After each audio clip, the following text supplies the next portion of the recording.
All right, taking a live look this morning at Toronto Pearson Airport, and this is our opportunity to go live inside the Integrated Operations Control Center for our exclusive morning briefing here on CP24 Breakfast. There's Airport Duty Manager Jake Keating standing by dutifully this morning. So, Jake, what can you tell us about operations this Thursday morning?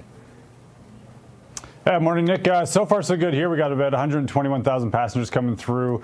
No real operational concerns on the ground here today right now. Obviously, the news has gotten out there of the FAA potentially reducing flights by about 10% in American airspace starting tomorrow.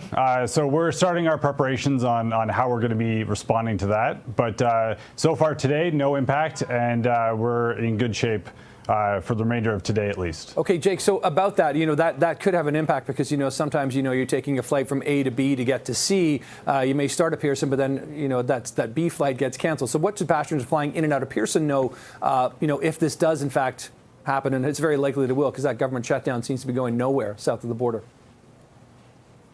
So I think the most important message, obviously, is to check with your airline about your flight status. Yeah.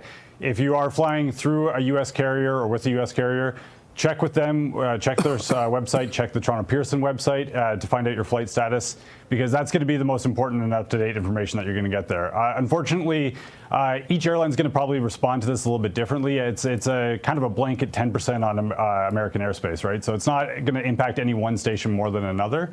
And each airline is going to have their own hub that they're going to respond to differently and on those impacts. So we don't anticipate seeing too much of an impact here in Toronto right now, but we are ready for worst case scenarios, planning for those. So we'll see what actually happens tomorrow.